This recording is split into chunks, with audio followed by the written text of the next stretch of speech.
أعوذ بالله من الشيطان الرجيم. بسم الله الرحمن الرحيم. فبما نقضهم ميثاقهم لعناهم وجعلنا قلوبهم قاسية يحرفون الكلم عن مواضعه ونسوا حظا مما ذكروا به ولا تزال تطلع على خائنة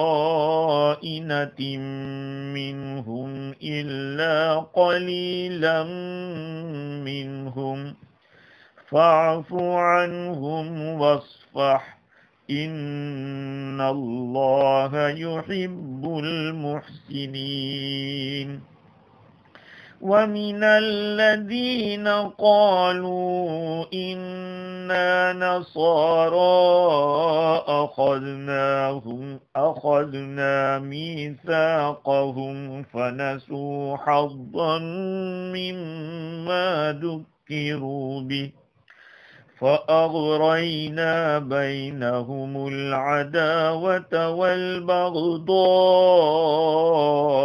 إلى يوم القيامة وسوف ينبئهم الله بما كانوا يصنعون.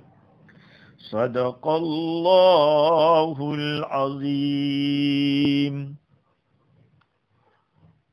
معزز سامعین، بزرگوں، پیارے بھائیوں اور سننے والی خواتین، مائیں اور بہنیں، کل گزشتہ ہماری یہ گفتگو چل رہی تھی کہ اللہ رب العزت نے بنی اسرائیل کے اندر 12 سردار مقرر کیے تھے اور ان سے معاہدہ لیا تھا. اللہ تعالیٰ نے یہ فرمایا تھا کہ میں تمہارے ساتھ ہوں، اگر تم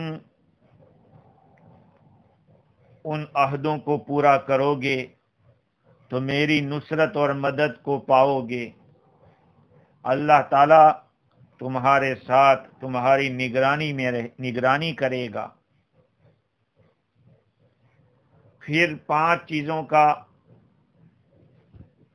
5 اعمال کو بیان کیا کہ اگر یہ 5 اعمال کرو گے تو پھر تمہارے گناہ بھی معاف ہو جائیں گے اور ایسی نہر جنتوں میں باغوں میں داخل کریں گے جس کے نیچے سے نہریں بہہ رہی ہوگی. ان 5 اعمال میں ایک تو نماز کو قائم کرنا تھا. اس سے پتہ چل رہا ہے کہ اگلی امتوں میں بھی نماز تھی، صرف کسی امت کے اوپر نماز فرض نہیں کی گئی بلکہ اگلی امتوں کے اندر بھی نماز پائی جاتی تھی. دوسرے نمبر، البتہ کچھ طریقے میں فرق ہوگا، تعداد میں فرق ہوگا، باقی نفس نماز کا وجود تھا. دوسرے نمبر پہ جو عمل تھا وہ وَآتَيْتُمُ الزَّكَاةَ، اور تم زکوٰۃ کو ادا کرو گے.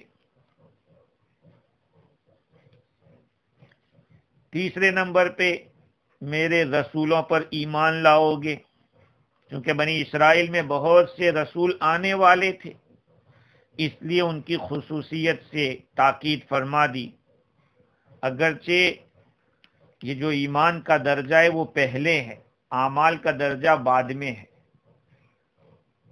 اللہ پر ایمان رکھنا، رسول پر ایمان رکھنا، کتاب پر ایمان رکھنا، فرشتوں پر، یہ سب جو ہے وہ پہلے ہے، بعد میں نماز، روزہ، زکوٰۃ سب چیزیں آتی ہیں. لیکن یہاں پر عمل کے اعتبار سے نماز پڑھنا اور زکوٰۃ دینا پہلے تھا، رسول تو بعد میں آئیں گے، ان پر ایمان لانا ہے، اس لیے پہلے ان کو بیان کیا اور بعد میں ایمان بالرسل کو بیان کیا۔ چوتھے نمبر پر ان کی مدد کرنا، اور پانچویں نمبر پر اقرضتم اللہ قرضا حسنا، اللہ تعالیٰ کو قرض حسن دیں گے۔ قرض حسن اللہ تعالیٰ کے راستے میں اللہ کو راضی کرنے کے لیے خرچ کرنا، اس کو قرض حسن کہتے ہیں۔ اللہ کے راستے میں خرچ کرنے کو قرض سے تعبیر کیا، اس لیے کہ جب کسی کو قرض دیتے ہیں تو اس قرض کا واپس آنا، قرض لینے والے کا ادا کرنا ضروری ہونا، یہ قانوناً بھی اور عرفاً بھی اور اخلاقاً بھی ضروری ہے۔ قانون بھی بتاتا ہے، دنیا کے حکومتوں کے قوانین، یہ قانون یہ بتاتے ہیں کہ جس سے کوئی چیز لی ہے تو اس کو واپس کرنی پڑے گی، اور عرف کے اندر بھی جب کوئی کسی سے بورو کرتا ہے تو اس کو دینا پڑتا ہے، اور اخلاق کا بھی تقاضا ہے۔ اس لیے جو اللہ کے راستے میں خرچ کرے گا اس کا واپس ملنا اللہ کی طرف سے یقینی ہے۔ اللہ تعالیٰ اس کو کئی گنا کر کے دے گا۔ اللہ کے راستے میں خرچ کیا ہوا وہ ضائع نہیں جاتا، اس لیے اللہ تعالیٰ نے اس کو قرض حسن سے تعبیر کیا۔ اور کل گزشتہ میں نے عرض کیا تھا کہ زکوٰۃ تو فرض ہے، اور زکوٰۃ کے ماں سوا اور جو چیزیں ہیں جس کو فرض کفایہ کا درجہ کہا جائے، امت مسلمہ کی ذمہ داری ہے کہ مسجد کو قائم کرے، اور مسجد کے جو کچھ بھی خرچ اخراجات ہے اس کی ذمہ داری لے۔ اور مسجد کے بنانے کے اندر امام اور مؤذن کو مقرر کرنے پر جو بھی لاگت آتی ہو، خرچہ آتا ہو، وہاں کے لوگوں کی ذمہ داری ہے کہ کرے۔ دینی علم کو پھیلانے کے لیے مدارس کا قائم کرنا، علماء کو رکھنا، علماء کی خدمت کرنا، ان کا خرچ کی ذمہ داری لینا امت کی ذمہ داری ہے۔ آج جیسے کہ مفتی شفیع صاحب نور اللہ مرقدہ نے اپنی تفسیر کے اندر یہ بات لکھی کہ زکوٰۃ ادا کرنے کی جہاں تک بات ہے تو اس کو تو مسلمان سمجھتے ہیں کہ وہ فرض ہے، حالانکہ جانتے ہوئے بھی بہت کم افراد ہیں جو زکوٰۃ ادا کرتے ہیں، اور جو ادا بھی کرتے ہیں ان میں بھی بہت سارے افراد ایسے ہیں جو پورا حساب ادا کر کے نہیں دیتے، پورا حساب کر کے زکوٰۃ ادا نہیں کرتے، اور بہت کم لوگ وہ ہیں جو اس کا پورا حساب کر کے زکوٰۃ تو ادا کرتے ہیں لیکن آگے کی ذمہ داری کو نہیں سمجھتے۔ ان کے سامنے جب مسجد کی بات آتی ہے تب بھی زکوٰۃ کا مال پیش کرتے ہیں، دینی مدارس کی بات آتی ہے، ضرورت پیش آتی ہے تو صرف زکوٰۃ کا مال دینا سمجھتے ہیں، حالانکہ یہ مدارس، مساجد اور غریب اور غربا مسافر کا آنا، ان کے اوپر خرچ کرنا، یہ مسلمانوں کی ذمہ داری ہے۔ قرآن مجید کی اس آیت سے اور بھی بہت ساری آیتوں سے پتہ چلتا ہے کہ مالداروں کے اوپر زکوٰۃ کے فریضے کے سوا اور بھی فریضے ہیں، اس سے نظر انداز نہیں کرنا چاہیے، اس سے پہلو تہی نہیں کرنا چاہیے۔ اللہ کے راستے میں دیا ہوا میرے عزیزو کبھی ضائع نہیں ہوتا ہے۔ خیر، اللہ تعالیٰ نے 12 نقیبوں کو ان کے اندر مقرر کیا تھا، اور ان کی ذمہ داری تھی کہ وہ ان کی نگرانی کرے، اور جو کچھ ان کی ذمہ داری ہے ان کو ان کی ذمہ داری بتائیں اور ان کو کام پر لگائیں۔ اللہ تعالیٰ نے اس امت کے اندر بھی ایسے افراد مقرر کیے ہیں جس کو تفسیر مواہب الرحمن کے اندر بڑی تفصیل سے اس مقام کے اوپر اولیاء کرام کا تذکرہ کیا، اور نقبا کے تحت ابدال، اوتاد، اقطاب، اغواس، یہ سارے جو اولیاء کرام کی پوسٹ ہے اس کو بیان کیا۔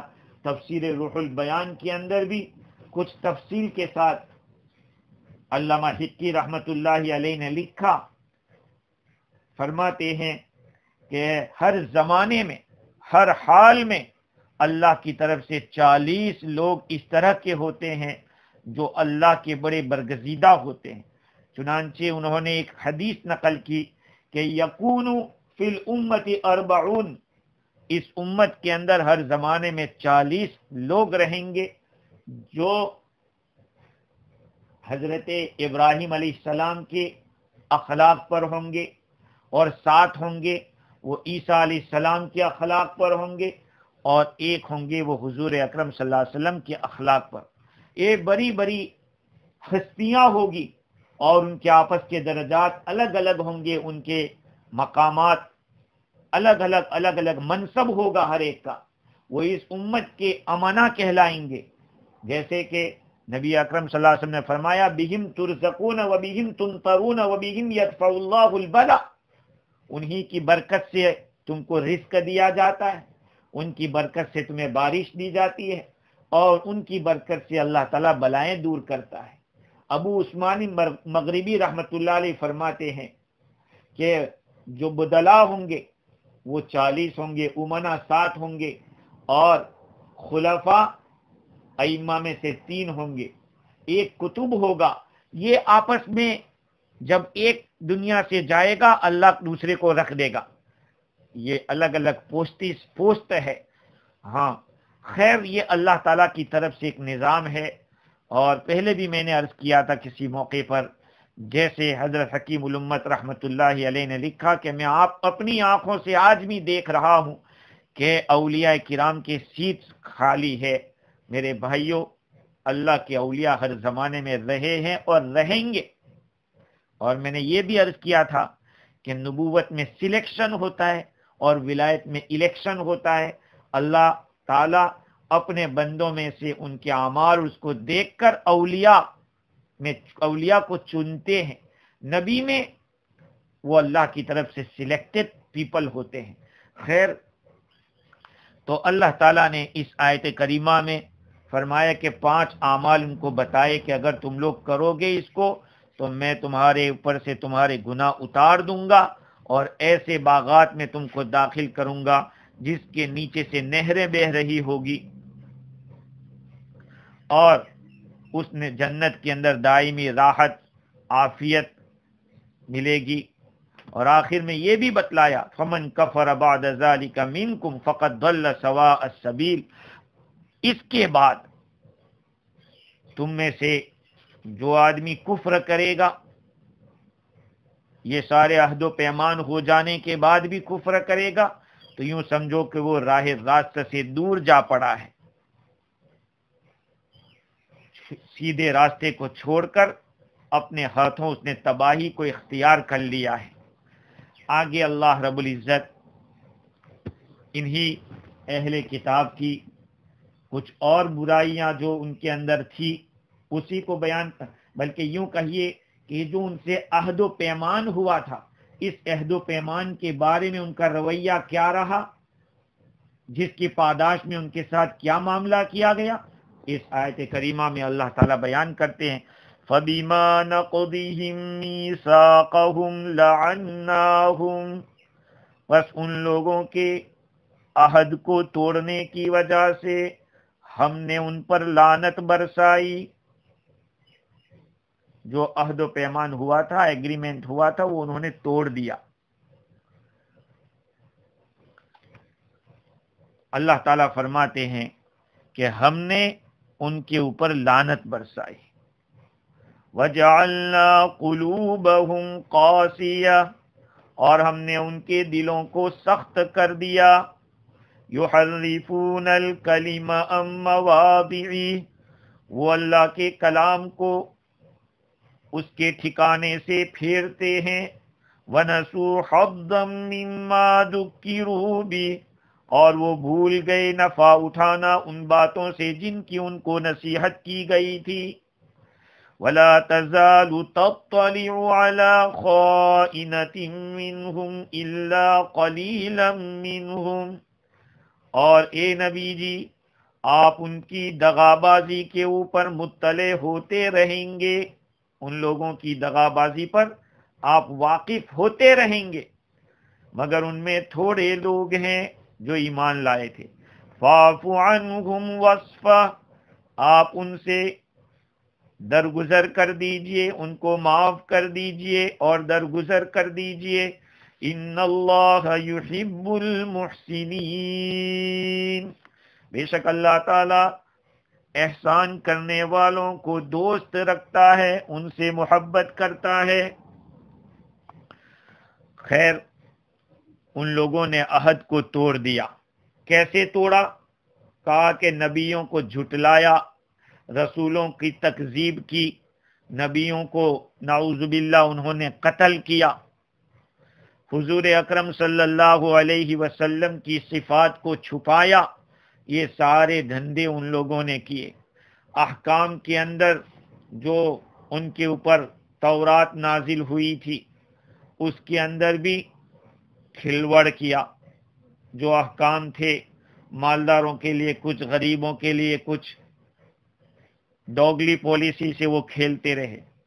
جب انہوں نے نقض عہد کیا تو ہم نے کیا کیا؟ لعناہم، ہم نے ان کے اوپر لعنت برسائی. لعنت کا کیا معنی ہے؟ لعنت کے معنی ہے، حضرت عطا اور ایک بڑی جماعت فرماتی ہے کہ طردناہم وابعدناہم من رحمتنا، ہم نے ان کو دور کر دیا، پھینک دیا، دھتکار دیا، اپنی رحمت سے ان کو دور کر دیا. یہ حقیقی صحیح معنی یہ جو لفظ کا ہے لعننا، لعنت کہتے ہیں رحمت سے دوری کی بد دعا کرنا. یہاں تو اللہ تعالیٰ فرمائے کہ ہم نے ان کو دور کر دیا اپنی رحمت سے، لیکن بعض مفسرین نے اس کا ایک ترجمہ یہ بھی کیا تفسیر کہ ہم نے ان کو مسخ کر دیا، بندر اور خنزیر بنا دیا، جیسے کہ حضرت حسن اور مقاتل فرماتے ہیں. اور تیسری ایک تفسیر یہ کی ہے کہ لعناہم، ہم نے ان کے اوپر جزیہ یعنی ٹیکس لازم کر دیا کہ اب تم بغیر ٹیکس کے نہیں رہ سکتے، اب تمہارے پر ٹیکس ہے. یہ ابن عباس رضی اللہ عنہما کا قول ہے.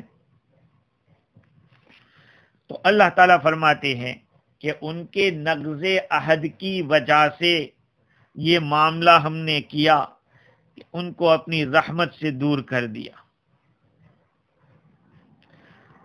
اور دوسری چیز وَجَعَلْنَا قُلُوبَهُمْ قَاسِيَةً، اور ہم نے ان کے دلوں کو سخت کر دیا. دلوں میں سختی آ گئی. دلوں میں کیسے سختی؟ پہلے تو یہ سمجھے کہ سخت دل ہونے کا کیا مطلب ہے، کیا ہوا ان کے دلوں کے اندر. امام رازی نے تو لکھا ہے کہ قاسیہ کے معنی ہے نائیہ عن قبول الحق منصرفۃ عن الانقیاد للدلائل، حق کو قبول کرنے سے دور اور دلائل کے سامنے جھکنے سے پھر جانے والے دل بنائے. اور بعض مفسرین نے لکھا کہ یابستن غلیظتن تنبو عن قبول الحق ولا تلین، سوکھے ان کے دل، سخت کر دیے جو حق کے قبول کرنے سے اعراض کرتے ہیں اور نرم نہیں پڑتے. حافظ ابن رجب حنبلی رحمۃ اللہ علیہ کے حوالے سے علامہ عثمانی نے لکھا ہے کہ عہد کے توڑنے کی وجہ سے ان میں ملعونیت اور قسوت قلب آئی، دل کی سختی آئی، اور ان دونوں کے نتیجے میں ان کے اندر دو باتیں پیدا ہوئی. ایک یحرفون الکلم عن مواضعہ ونسوا حظا مما ذکروا بہ، ایک تو ان کے اندر اللہ کے کلام میں تحریف کرنا، تحریف کے معنی پھیر دینا، بدل دینا. اللہ کے کلام کو انہوں نے بدل ڈالا. اور دوسرا وَنَسُوا حَظًّا مِّمَّا ذُكِّرُوا بِهِ، اور جس چیز کی ان کو نصیحت کی گئی تھی اس سے نفع اٹھانا بھول گئے. لعنت کے اثر سے ان کے دماغ ممسوک ہو گئے اور دل کے سخت ہونے کی وجہ سے حق قبول کرنے کا مادہ نہ رہا، یعنی ان کی دونوں طاقتیں علمی اور عملی فیل ہو گئی، ضائع ہو گئی. علمی اور عملی دونوں طاقتیں ضائع ہو گئی، دماغ بھی گڑبڑ اور دل بھی گڑبڑ ہو گیا، ممسوک ہو گیا۔ تحریف کی بات آئی کہ ان لوگوں نے اللہ کے کلام کو چینج کر دیا۔ یہ قساوت قلبی کی انتہا ہے، دل کی سختی کی انتہا ہے۔ آدمی اتنا زیادہ جری ہو جاوے کہ رب العالمین کے کلام کو چینج کر دے، اتنا زیادہ سخت ہو گیا اس کا دل۔ کہاں ان لوگوں نے اللہ کے عہد کو توڑا، جس کی وجہ سے رحمت سے دوری ہوئی اور دلوں میں سختی آئی، اور ان دونوں کی وجہ سے، رحمت سے دور ہونے کی وجہ سے اور دلوں کی سختی کی وجہ سے، یہ نقصان ہوا کہ اللہ کے کلام میں تبدیلی کرنے لگے۔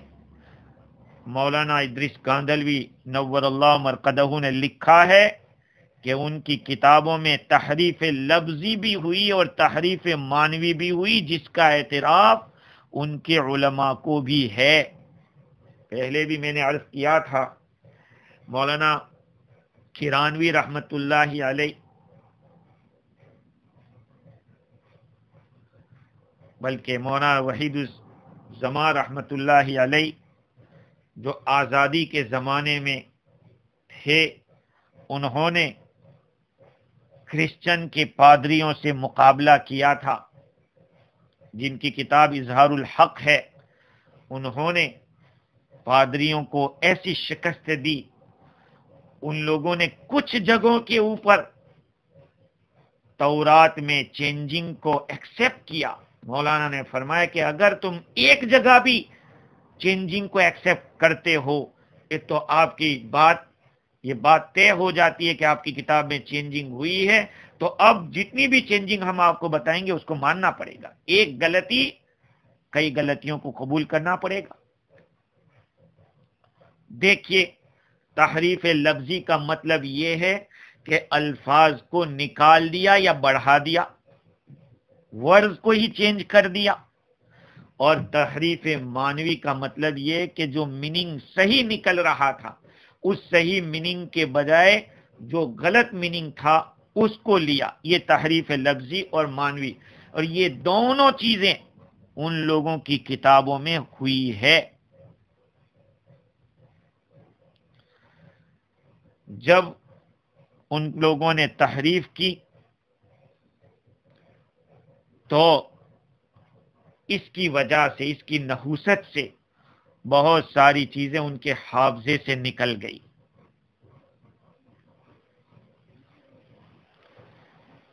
وَنَسُوا حَظًّا مِّمَّا ذُكِّرُوا بِهِ، وہ بھول گئے نفع اٹھانا، اپنا حصہ بھول گئے، یعنی آقا صلی اللہ علیہ وسلم کا اتباع کرنے کا جو ان کو حکم تھا اور ان کا حصہ تھا، وہ بھول گئے۔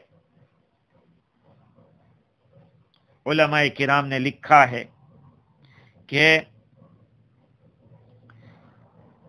حافظے سے بہت ساری چیزیں چلی گئی، ان لوگوں کے حافظے سے بہت ساری چیزیں نکل گئی۔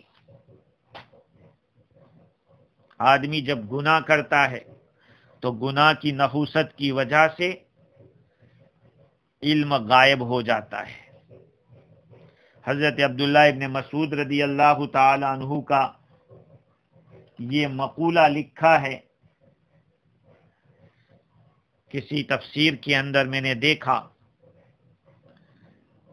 انی لأحسب الرجل ینسى العلم کان یعلمہ بالخطیئۃ یعملها، میں آدمی کو سمجھتا ہوں کہ جو علم بھول جاتا ہے، جس کو وہ جانتا تھا، وہ علم جو اس کے پاس تھا وہ بھول جاتا ہے اس غلطی کی وجہ سے جس کو وہ کرتا تھا۔ گناہوں کی نحوست کی وجہ سے آدمی کا علم رخصت ہو جاتا ہے۔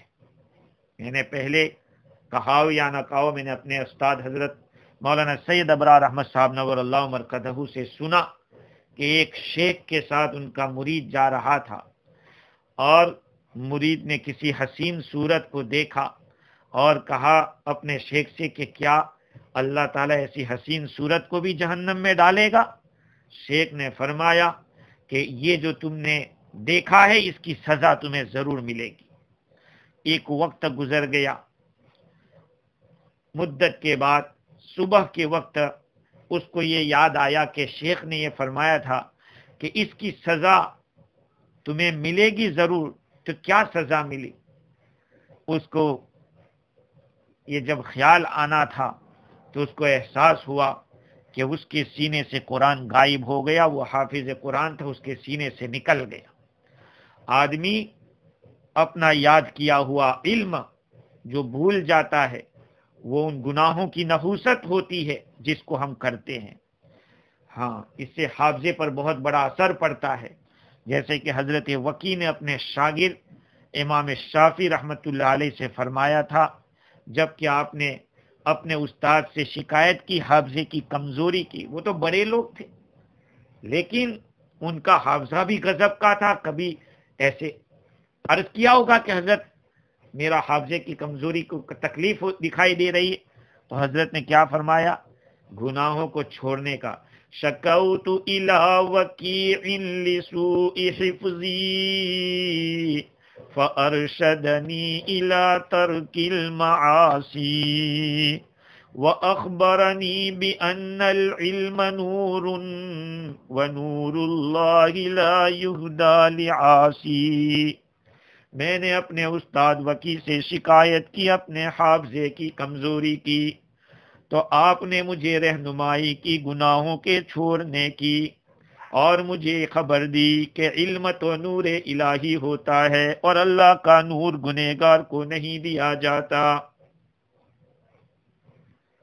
تو ان لوگوں کے حافظے سے بہت کچھ چلا گیا۔ فنسوا حظا مما ذکروا بہ۔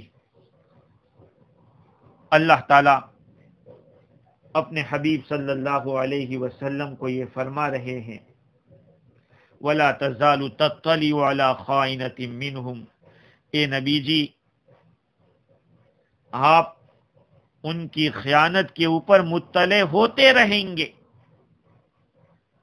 ان کی خیانت پر مطلع ہوتے رہیں گے۔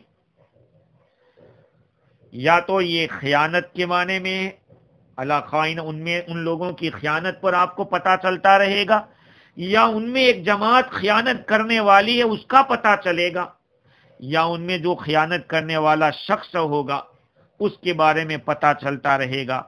حضرت حکیم الامت رحمت اللہ علیہ فرماتے ہیں کہ ان کی نئی خیانت یہ کہ ایک رجم کے حکم کو چھپا دیا۔ زنا کرنے والا مرد اگر شادی شدہ ہے تو اس کی سزا رجم ہے، سنگسار اس کو کر دینا ہے۔ ایک مرتبہ حضور اکرم صلی اللہ علیہ وسلم نے جب دریافت فرمایا ان لوگوں سے قصاص کے بارے میں، تو اس کا غلط مضمون بیان کیا، اور ان میں کسی نے زنا کیا تو حضور اکرم صلی اللہ علیہ وسلم کے پاس اس کی سزا معلوم کرنے آئے۔ حضور نے پوچھا تمہارا بڑا عالم کون ہے؟ تو ان کے عالم کا پتہ دیا گیا، اس سے پوچھا گیا تو چھپانے کی کوشش کی تو ان کو بتایا گیا کہ رجم ہے، ان کی کتاب تورات کے اندر رجم کی سزا تھی۔ اللہ تعالیٰ فرماتے ہیں کہ آپ ان کی خیانت کے اوپر مطلع ہوتے رہیں گے۔ الا قلیلا منہم، ہاں مگر کچھ لوگ ایسے ہوں گے کہ جو ایمان لائیں گے، جیسے کہ حضرت عبداللہ بن سلام رضی اللہ تعالیٰ عنہ، وہ ایمان لائے، اور بھی ان کی طرح بہت سارے لوگ تھے۔ حضرت حکیم الامت رحمت اللہ علیہ فرماتے ہیں کہ خلاصہ کلام یہ ہے کہ ان کے نقض عہد کے اوپر لعنت مرتب ہوئی، اللہ کی لعنت آئی، اور جب لعنت آئی تو دل سخت ہوئے، اور دل سخت ہوئے تو انہوں نے اللہ کے کلام میں چینجنگ کی، اور جب چینجنگ کر دی تو جو بڑا فائدہ اٹھانا تھا اس فائدے سے محروم ہو گئے۔ اب ان لوگوں کے اندر جب یہ برائی ہے تو ظاہری بات ہے اس امت کے اندر ان لوگوں کی نفرت آئے گی، اور اس نفرت کے نتیجے میں ان کو دور کیا جائے گا. کیسے لوگوں کو دور رکھا جائے؟ اللہ تعالیٰ فرماتے ہیں فاعف عنہم واصفح، آپ ان کو معاف کر دیجئے اور ان سے درگزر کر دیجئے. اس سے ایک مسئلہ نکلتا ہے. مولانا تھانوی رحمۃ اللہ علیہ فرماتے ہیں کہ جب تک شرعی ضرورت نہ ہو ان کی خیانت کا اظہار اور ان کو فضیحت نہیں کرنا چاہیے. بھئی شرعی ضرورت پیش آ جاوے تو پھر ان کی غلطی کو بتایا جائے گا، پھر ان کی رسوائی ہو رہی اس کا خیال نہیں کیا جائے گا. تو اللہ تعالیٰ نے ان کے اس غلط کارناموں کے باوجود فرمایا کہ آپ ان سے معاف کر دیں، آپ ان سے درگزر کر دیں، آپ ان کا مواخذہ نہ کریں اور لوگوں کے سامنے ان کا تسکین کی خیانت کا اظہار نہ ہو. جہاں تو یہاں اس شریعت کے اندر بھی جب تک کوئی شرعی ضرورت نہ پیش آ جائے وہاں تک کسی کی برائی کا اظہار نہیں کرنا چاہیے. آج اللہ ہمیں معاف فرمائے، آج امت اس لیے دکھی ہے کہ امت ہی کے افراد کو ستا رہے ہیں. یہاں تو اللہ تعالیٰ دوسری قوموں کی خیانت کے اظہار کو منع کر رہے ہیں اور ان سے درگزر کرنے کا حکم دے رہے ہیں. اور ہمارا حال یہ ہے کہ ہمارا اگر مسلمان بھائی کوئی کام کرتا ہے، شریعت کے خلاف کرتا ہے تو اس کی تو برائیاں ہوتی ہے، اگر قانون کے خلاف کچھ کرتا ہے تو ہم مسلمان ہی اس کی چغلی کرتے ہیں اور اس کو پھنسانے کی کوشش کرتے ہیں. یہ ہمارا ایمان ہے. ہم سوچیں اپنے بارے میں کہ جب اللہ اپنے نبی کو ان قوموں کی خیانت کے اظہار کو منع کر رہے ہیں کہ آپ معاف کر دیجئے اور درگزر کر دیجئے، تو ہماری ذمہ داری ہے کہ ہم اس امت کے افراد کے ساتھ ہمارا جو سلوک ہے اس کے بارے میں سوچیں. ہم اپنے مسلمان بھائی کو کتنا ذلیل کرتے ہیں اور کس حد تک ہم پہنچتے ہیں کہ اس کو جس طرح سے بھی ہو جائے اس کو بے یار و مددگار کر دیں. یہ ہماری کوشش ہوتی. اور قرآن کی تعلیمات یہ ہے. یہاں پہ ایک بات اور بھی معلوم ہوتی ہے کہ گناہوں کی وجہ سے دلوں کی سختی کا ہونا یہ یقینی ہے. اللہ والے جب کبھی کوئی بات شریعت کے خلاف اگر چھوٹی موٹی بھی چک ہو جاتی ہے تو ان کو قبض ہو جاتا ہے. قبض، قساوت قلب بھی قبض کی ایک شکل ہے. گناہوں کی وجہ سے دلوں کا سخت ہونا حدیث شریف سے ثابت ہے. مفتی شفیع صاحب نور اللہ مرقدہ نے روایت تفصیل کے ساتھ بیان کی. خلاصہ اس کا عرض کرتا ہوں کہ جب بندہ گناہ کرتا ہے تو اس کے دل پر ایک سیاہ نقطہ لگ جاتا ہے. توبہ کرتا ہے تو وہ صاف ہو جاتا ہے، نہیں کرتا پھر گناہ کرتا ہے تو دوسرا نقطہ لگتا ہے. ایسے لگتے لگتے لگتے اس کا دل پورا سیاہ ہو جاتا ہے. ہاں، اب جب سیاہ ہو گیا اس کے قلب کی حالت ایسی ہو جاتی ہے جیسے کہ الٹایا ہوا برتن. اگر کوئی برتن الٹا دو اس میں کوئی چیز ڈالو تو کہاں ڈال سکتے ہیں، وہ تو گرے گی، باہر رہ جائے گی. تو ایسے ہی یہ دل بھی الٹ جاتا ہے، اوندا ہو جاتا ہے. اس میں نہ کوئی خیر کی بات اثر کرتی ہے، نہ کوئی نیکی کی بات اس میں جمتی ہے. لا یعرف معروفا ولا ینکر منکرا، نہ بھلائی کو بھلائی سمجھتا ہے نہ منکر کو منکر سمجھتا ہے. تو پھر وہ عیب کو ہنر اور ہنر کو عیب، بدی کو نیکی سمجھتا ہے، گناہ کو ثواب سمجھنے لگتا ہے اور اپنی سرکشی میں بڑھتا چلا جاتا ہے. تو یہ اس کے گناہ کی نقد سزا ہے جو اس کو دنیا میں مل جاتی ہے. بعض اللہ والے فرماتے ہیں ان من جزاء الحسنۃ الحسنۃ بعدها وان من جزاء السیئۃ السیئۃ بعدها. نیکی کا کیش بدلہ یہ ہے کہ اس کو فوراً نیکی کی توفیق ہو، اور برائی کا بدلہ یہ ہے کہ آدمی کو دوسری برائی سوچے، دوسرا برا کام کرے، گناہ کے بعد گناہ. زر زر کشد در جہاں گنج گنج، سونا سونے کو کھینچتا ہے، خزانہ خزانے کو کھینچتا ہے. خیر، تو میں یہ عرض کر رہا تھا کہ اللہ تعالیٰ نے اپنے حبیب صلی اللہ علیہ وسلم کو فرمایا کہ فاعف عنہم واصفح، آپ معاف کر دیجئے اور درگزر کر دیجئے.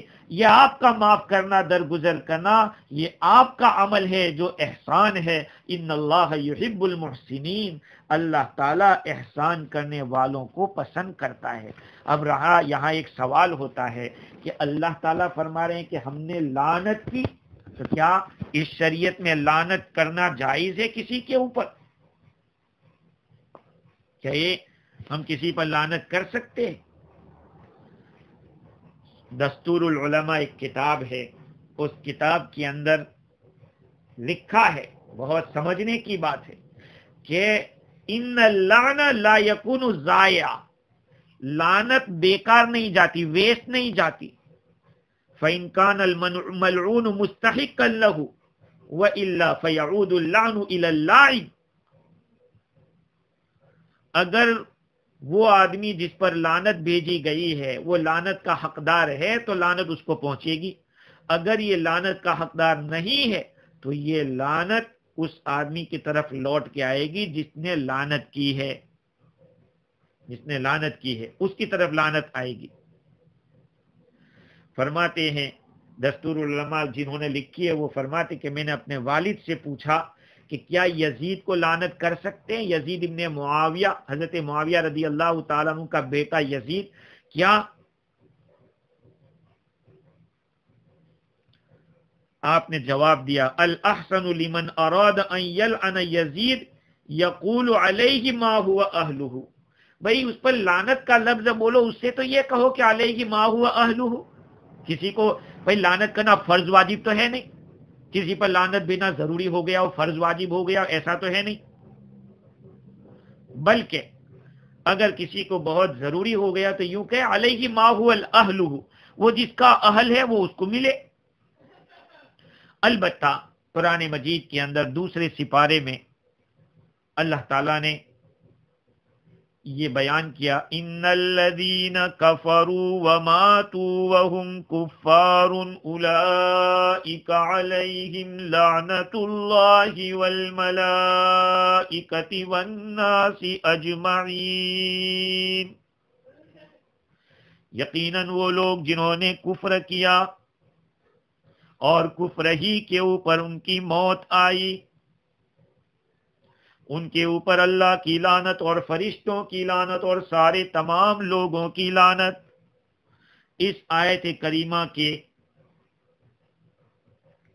اندر جو الفاظ ہے، اس سے امام جصاص رحمت اللہ علیہ اور امام قرطبی رحمت اللہ علیہ نے یہ مسئلہ نکالا کہ جس کافر کے کفر پر مرنے کا یقین نہ ہو اس پر لعنت کرنا جائز نہیں ہے.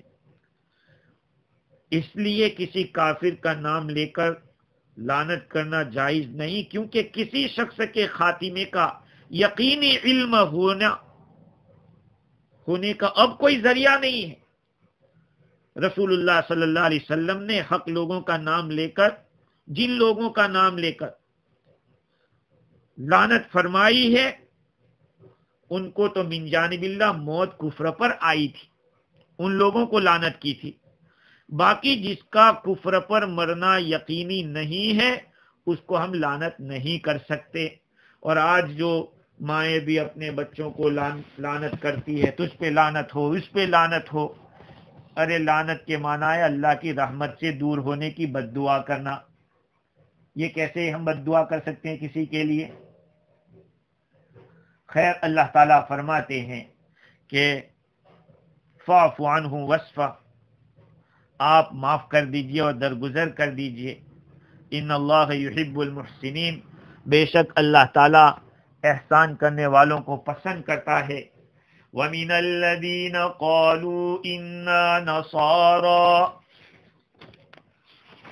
اور ان لوگوں میں سے جن لوگوں نے کہا کہ ہم نصارہ ہیں، اخذنا میثاقہم، ہم نے ان سے بھی عہد لیا، فنسوا حظا مما ذکروا بہ، بس وہ اپنے حصے کو بھول گئے، وہ اس نصیحت سے نفع اٹھانا بھول گئے جس کی ان کو نصیحت کی گئی تھی.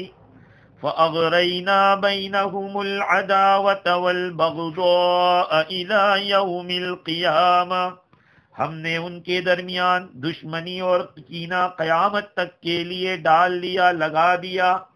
وَسَوْفَ يُنَبِّئُهُمُ اللَّهُ بِمَا كَانُوا يَصْنَعُونَ، اور آخر میں اللہ تعالیٰ ان کو بتا دے گا ان اعمال کو جس کو وہ کیا کرتے تھے۔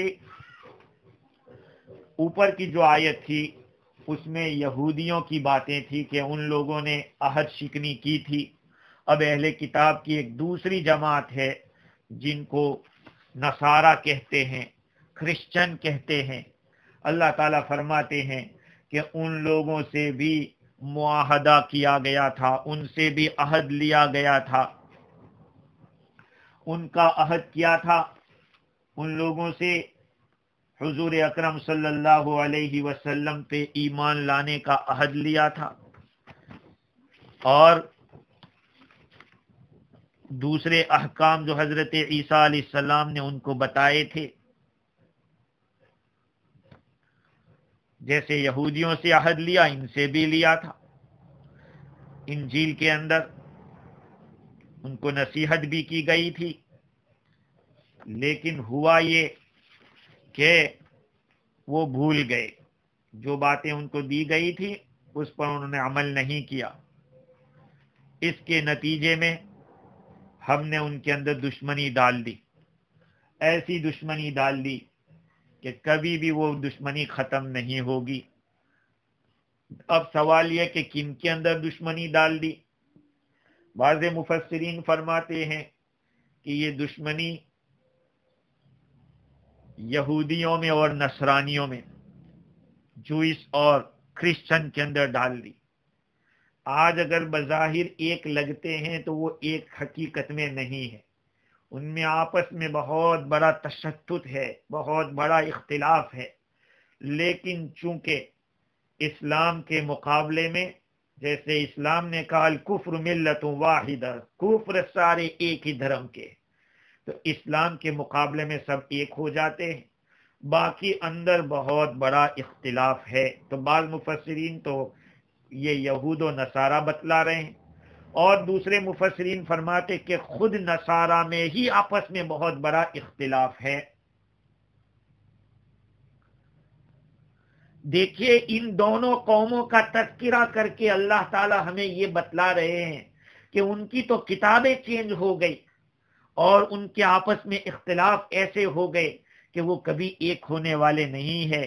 یہ امت مسلمہ، تم جو آپس میں بٹے ہوئے ہو، تمہارے پاس تو اوریجنل قرآن ہے، آقا صلی اللہ علیہ وسلم کی پیاری پیاری مضبوط حدیثیں ہیں۔ اگر آپ کے اندر کوئی معاملہ ہے، آپ کے جو اختلافات اور فرقے ہیں، ان کو چاہیے کہ آپ قرآن و حدیث کی روشنی میں سولو کریں۔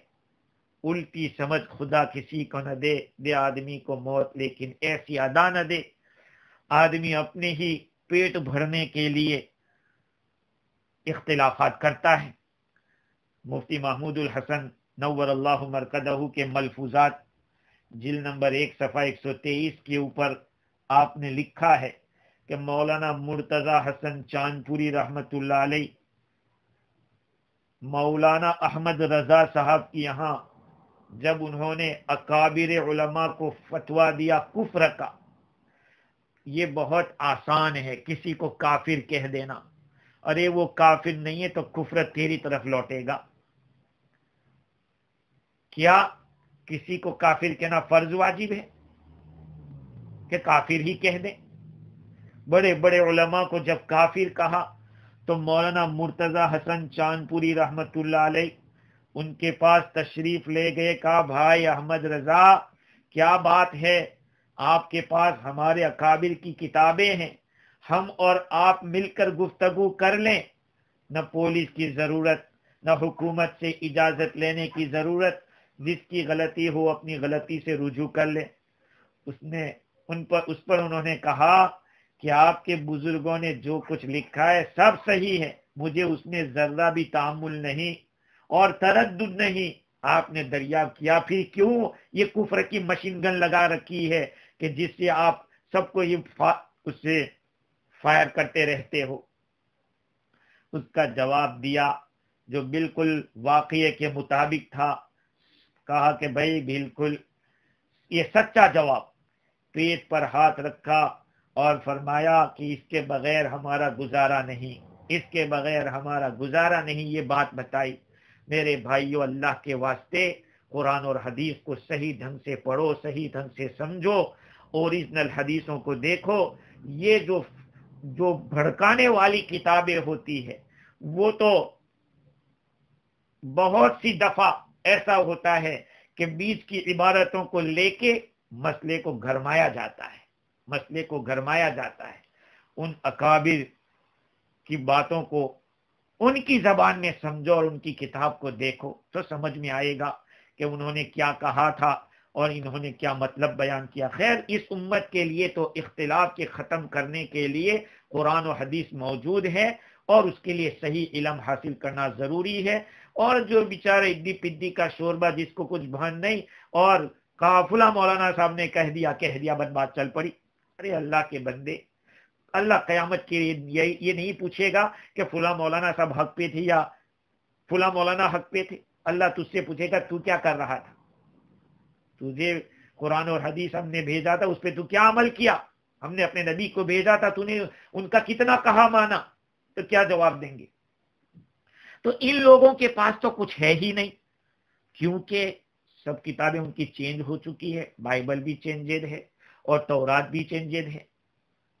میں نے جو بات بتلائی تھی مولانا کہ جو اظہار الحق والے، وہ کرسچنوں کے پادریوں سے ان کا ڈیبیٹ ہوا تھا اور اس ڈیبیٹ میں وہ بھاگ گئے اور ان کو قبول کرنا پڑا کہ ہاں ہماری کتاب کے اندر چینجنگ ہوئی ہے. تورات میں بھی چینجنگ ہوئی ہے، وہ تو آقا صلی اللہ علیہ وسلم کے زمانے میں بھی ان کو کھول کے بتایا گیا. خیر، اللہ تعالیٰ فرماتے ہیں کہ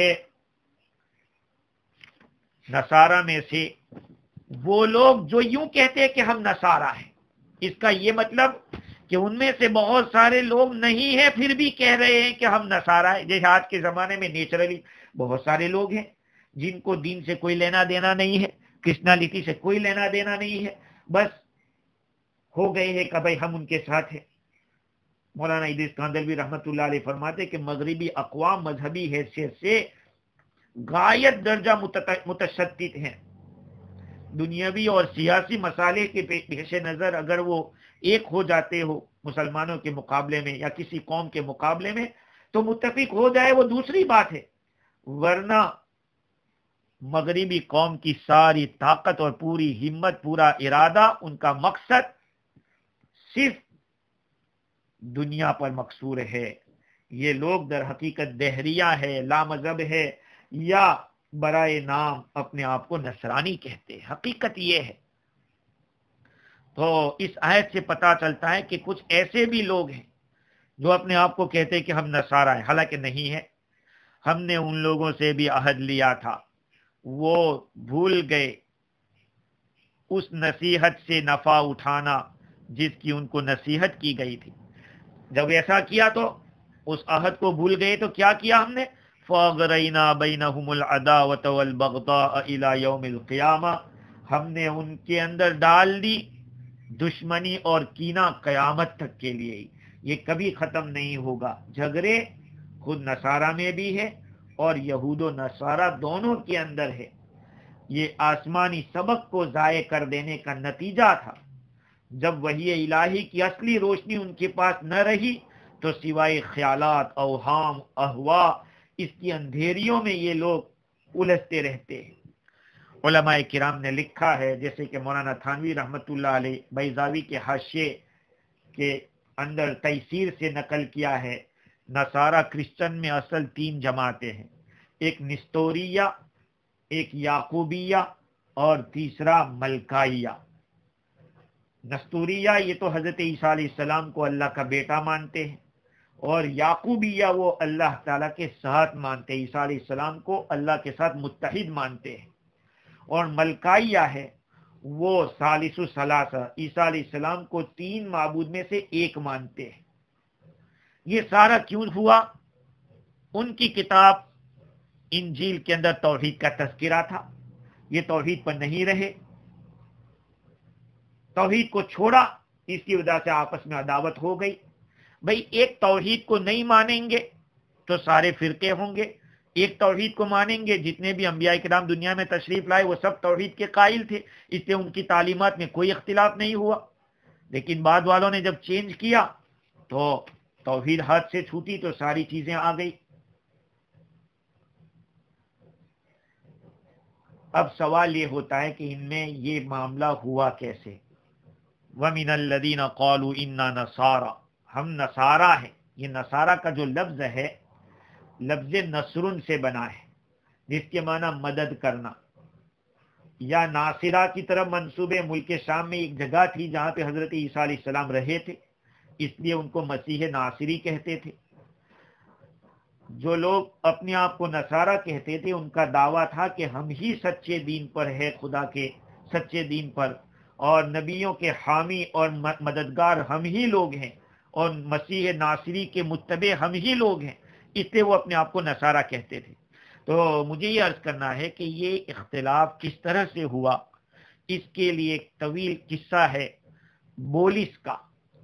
جس بولس نے نصارہ کو پہلے بہت ہی زیادہ ستایا، ان میں کچھ تو خون کیا، آخر میں پھر دوبارہ ان کے پاس گیا۔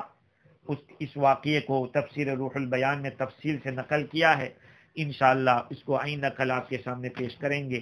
اللہ تعالیٰ مجھے اور آپ کو دین کی بصیرت عطا فرماوے، توحید کے اوپر ثابت قدمی عطا فرماوے، اور اسلام کا دامن مرتے دم تک تھامے رہنے کی اور سنت نبویہ صلی اللہ علیہ وسلم پر عمل پیرا رہنے کی توفیق عطا فرماوے۔ وآخر دعوانا الحمدللہ رب